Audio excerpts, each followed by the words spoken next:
Vamos lá sobre as negociações do Cruzeiro no mercado. A gente trouxe aqui ontem que o Cruzeiro tem duas negociações e negociações difíceis para serem destravadas. Mas uma tem um sinal mais positivo aí nas últimas horas. Acho que vai ficar para depois do Natal, mas caminhando do jeito que tá, até o final do ano, o zagueiro Vitão tem tudo para ser jogador do Cruzeiro. Aquilo que eu trouxe, que era uma barreira, um empecilho, a questão ali dos direitos econômicos, ao longo do dia hoje a conversa avançou para que isso fosse solucionado. Então, as partes já deixaram ali tudo apalavrado, questão dos valores, percentual.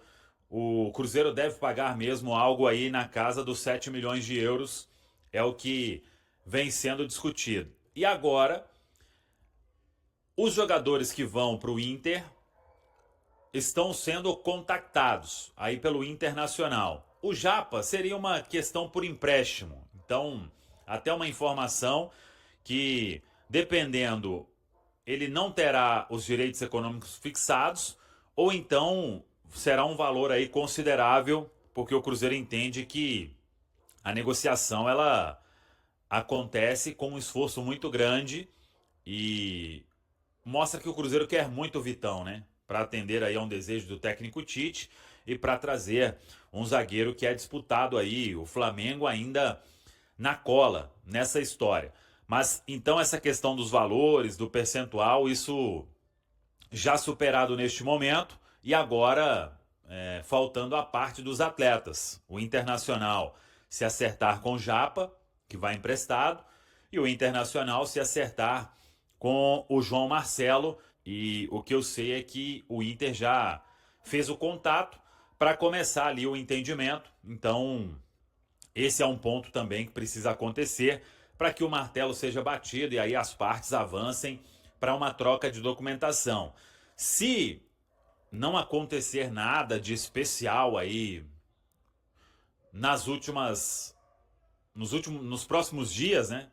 O Vitão tem tudo para ser realmente reforço do Cruzeiro para 2026. Mas, como não está no papel, troca de documentação e etc., vamos seguir nesta cautela de sempre que a gente trabalha aqui na Samuca TV, mas vai se aproximando mesmo de um desfecho positivo. O Flamengo tá ali, de olho. Tem uma outra proposta que foi feita, né, em termos, uma outra proposta que eu digo é uma proposta diferente, porque aí envolve abatimento de dívida e etc, e isso não agradou ao Inter.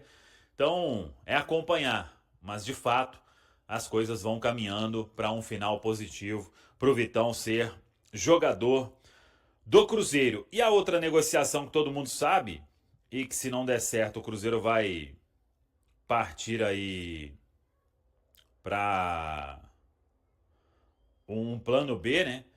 Envolve o Meia Gerson, né? E eu estava buscando alguns detalhes dessa história. Ontem a gente trouxe que precisa voltar lá quem manda mesmo no Zenit. Acho que volta dia 26 ou 27. E aí o Cruzeiro deve fazer uma nova tentativa aí para entender, né, o real cenário. Somente aquele valor. Ah, mas o jogador ele vê com bons olhos retornar ao futebol brasileiro. Então não dá para compor de um outro jeito. E claro, né, se você traz o Vitão, você ganha ali o Jonathan Jesus para entrar numa possível composição e além disso teria que dar uma inteirada legal, né, de uma grana importante. A pedida foi de 40 milhões. Mesmo se reduzir, não vai reduzir para menos do que eles pagaram, né? Então, e olha lá que muita gente envolvida aí na história considera que uma redução grande assim em relação ao que eles pediram é difícil. Mas o Gerson nunca foi e nunca vai ser uma contratação fácil para se fazer. E se for caminhar para o desfecho ou para um avanço, será uma operação bastante complicada e que vai exigir esforço muito grande de todas as partes, hein?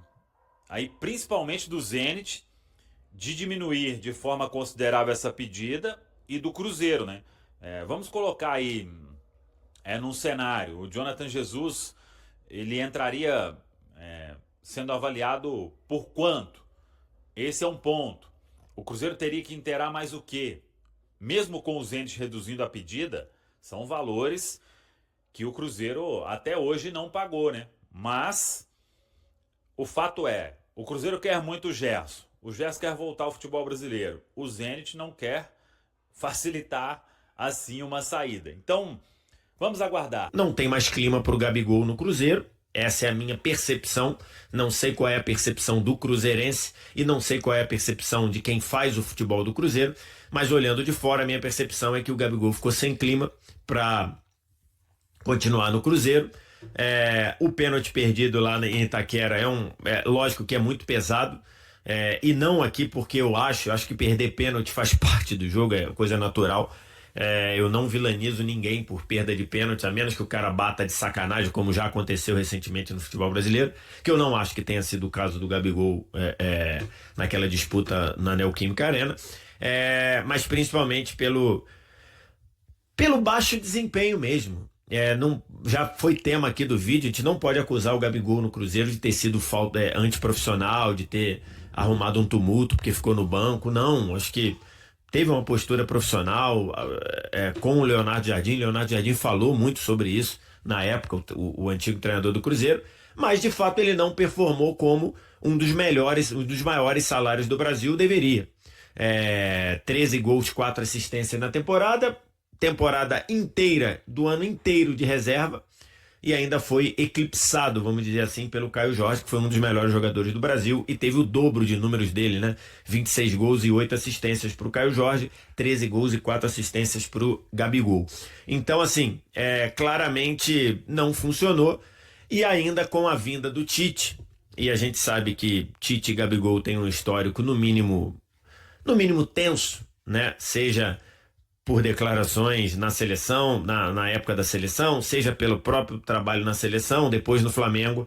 E aí, o Gabigol, o Tite chegando ao Cruzeiro, a tendência, eu imagino, é que o Gabigol não ficasse. Então, surge aí uma possibilidade de ir para o Santos. Se for do interesse do Cruzeiro apenas acabar o contrato para economizar o alto salário para os padrões brasileiros que o Gabigol recebe, talvez seja algo que faça sentido para o Santos, para o Cruzeiro, até porque o Cruzeiro não pagou nada para contratar o Gabigol, né? Lembremos, o Gabigol encerra o contrato com o Flamengo e aí vai pro Cruzeiro sem taxa de transferência, sem custo de transferência. Então, para o Cruzeiro talvez faça sentido apenas, apesar do Gabigol ainda ter contrato, para o Cruzeiro faça sentido apenas falar: Gabigol, beleza, tentamos, tivemos um ano aqui com algumas alegrias, algumas decepções, mas beleza, encerra e você segue sua vida. E aí o Gabigol abriria a mão do restante do contrato. Acho que faz sentido para o Cruzeiro e acho que faz sentido para o Gabigol, partindo desse princípio aqui que a gente falou. Eu acho que o Gabigol já acabou pro futebol? Não acho isso. Não vou achar. Acho que o futebol, a história no futebol pode ser reescrita a todo momento, então não acho. Agora, acho que o Gabigol precisa recuperar o ritmo, precisa mostrar novamente que ele ainda é um jogador capaz de fazer diferença no futebol brasileiro. E acho que o Santos é um bom lugar para isso. Acho positiva a possibilidade, desde que o Santos esteja sendo minimamente responsável financeiramente. Acho que o Gabigol vai ter que fazer concessões, acho que o Gabigol vai ter que pedir menos, vai ter que baixar o salário do que ele ganha no Cruzeiro, mas acho que é uma boa, e acho que é uma boa para os dois, né? Para o Santos e para o Gabigol, e considerando todo o cenário, acho que para o Cruzeiro se livrar desse contrato do Gabigol, acho que é uma excelente também. O Cruzeiro também está muito próximo de fazer uma catira, tá? O Vitão, zagueiro do Internacional, é jovem, 25 anos, viria por 7 milhões de euros, cerca de 46 milhões de reais. Além disso, o Cruzeiro cederia o João Marcelo em definitivo, o zagueiro, uma troca de um zagueiro para o outro, Além disso, emprestaria o Japa, o volante, por uma temporada. Tá no preço justo, ou seu Vieira, ou tá inflacionado esse Vitão? Tá no preço justo. O Vitão, o valor de mercado dele, ele tá por volta dos 10 milhões de euros, né, que o Inter queria. 7 milhões, não? Então, a negociação deve girar em torno de 7 milhões, mas o valor dele como jogador, 10 milhões, tá se desfazendo de dois jogadores que não jogaram e machucaram muito, né? Tanto o Japa quanto o João Marcelo tiveram um 2025 bem complicado e tá trazendo um baita do zagueiro. O Vitão é um ótimo zagueiro, é rápido, tem qualidade na saída de bola, jogador forte e principalmente novo. Então eu acho que o Cruzeiro, se trouxer, tem 3 zagueiros de ótimo nível para o ano que vem. O Vitão tem um contrato até o fim de 2026, só com o Internacional. E até mesmo porque o Vidalba vai ficar parado aí até lá pro mês de março, mais ou menos. E o Vitão é aquele jogador que encaixa mais pelo lado esquerdo, que ia ser muito útil, já que você tem o Fabrício Bruno que joga pela direita, o Vitão jogaria pela esquerda. Eu acho que você manteria aquela regularidade. Eu acho que a troca seria interessante. Agora, eu penso o seguinte, o Vitão sair do Internacional, que não anda muito em dia com os salários, é um grande prêmio para ele. E uma má sorte para o João Marcelo e o Japa, que ia para ficar naquele risco se recebe salário ou não. Só que o João Marcelo iria em definitivo, o Japa emprestado e o Cruzeiro seria corresponsável, então não teria problema. Há uma preocupação, né, que o torcedor pode ter, porque hoje o Cruzeiro ele tem, né, o João Marcelo, que pode ser envolvido nessa negociação com o Inter, Jonathan Jesus, que pode ser envolvido em negociação com o Zenit, e aí ficariam aí à disposição de fato o Vitão, que se chegasse, o Vidalba e o Fabrício Bruno. Teria que ir ao mercado em busca de mais uma peça aí, Silveira. Poderia ir ao mercado buscar mais uma peça, mas tem o Bruno Alves também, o menino da base, que é jogador de seleção, jogador do time sub-20, é um baita do zagueiro. Aguenta Libertadores? Então, aí que tá. Eu acho que o Cruzeiro precisaria de mais uma peça. Se desfazendo de 2 zagueiros, eu acho que trazer uma peça que seja mais novo, que seja no mesmo perfil do Jonathan Jesus, do Vitão e próprio do Bruno Alves, eu acho que valeria a pena. Mas chegou o momento do Cruzeiro também usar os meninos da base. O Leonardo Jardim poderia ter usado mais durante o ano. Outro nome que talvez possa surgir aí é de Cebolinha. Everton Cebolinha, atacante do Flamengo, trabalhou com o Tite no Flamengo e na seleção brasileira, foram campeões na Copa América de 2019. Tem contrato até o fim do ano que vem com o Flamengo. Seria uma boa para o Cruzeiro, Everton Cebolinha, Elverson? Onde é que ele jogaria nesse time? Joga lá na frente, no lugar deu branco aqui o nome do ponto esquerdo nosso lá do Cruzeiro. Não, do outro. Do Wanderson. Porque o Cebolinha joga naquela região. Agora, vou dizer um negócio para vocês que são menos experientes do que a gente. Nada melhor que quando você for ao mercado contratar, que contrate jogadores que estão acostumados a levantar a taça. Porque, observa, Atlético, com Tietê e outros mais, o Cruzeiro com Dagoberto e outros mais. São esses jogadores que fizeram com que esses times não tremessem na hora H e foram campeões. Então, se o Cruzeiro buscar o Everton Cebolinha, para mim será um grande negócio, que é um jogador que está acostumado a ganhar títulos. Você acha que está inflacionando demais esse lado esquerdo do ataque do Cruzeiro? Nossa, Wanderson, Sinisterra, Arroio e Cebolinha.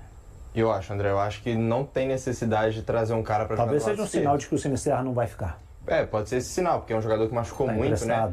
Mas eu acho que daria tempo pro Sinisterra, deixa ele fazer uma pré-temporada, um jogador que tem qualidade, já acompanhei ele tanto no Bournemouth, quanto jogando pelo Leeds, pelo Feyenoord, é um jogador que tem qualidade, jogador de seleção colombiana, mas eu acho que eu não traria o Cebolinha. Eu acho que para disputar tanto com o Arroio, quanto o Sinisterra, o Wanderson, que são 3 jogadores que já estão aí, tem certa qualidade, melhor o Cruzeiro procurar um jogador para jogar do lado direito, para fazer uma sombra ali pro Christian, ou até para disputar e virar titular no lugar do Christian, porque o Christian defende mais. Quem sabe um ponta pelo lado direito que seja mais incisivo, seja mais finalizador, acho que valeria mais a pena. Cruzeiro e Avaí estão próximos de fechar um acordo para o empréstimo do goleiro Léo Aragão, de 23 anos, ao clube de Santa Catarina por um período de 1 ano. As condições da negociação já estão alinhadas entre as diretorias, faltando apenas a assinatura do contrato. As partes envolvidas ajustam os últimos pontos para que o acerto seja oficializado. A expectativa é que Léo Aragão desembarque em Florianópolis nos próximos dias. Conforme antecipado pelo *G* em novembro, a saída por empréstimo já era vista como o caminho mais provável, especialmente após o Cruzeiro acertar a contratação de Matheus Cunha, do Flamengo, para a próxima temporada, o que reduziria ainda mais o espaço do goleiro no elenco. Léo Aragão entrou em campo 5 vezes sob o comando do técnico Leonardo Jardim, depois da Raposa firmar um pré-contrato com Matheus Cunha. teve seu vínculo renovado até 2027. A negociação foi noticiada inicialmente pelo perfil central da Toca. A extensão do contrato ocorreu em agosto, em decisão conjunta entre clube e atleta. O goleiro faz parte do grupo de jogadores considerados jovens pelo Cruzeiro, vistos como ativos com potencial de valorização futura. E aí, galera, o que acharam? Deixem suas opiniões nos comentários. Não se esqueçam de deixar o like, se inscrever no canal e ativar o sininho para receber as notificações. Até mais, Nação Celeste! Vamos pra frente!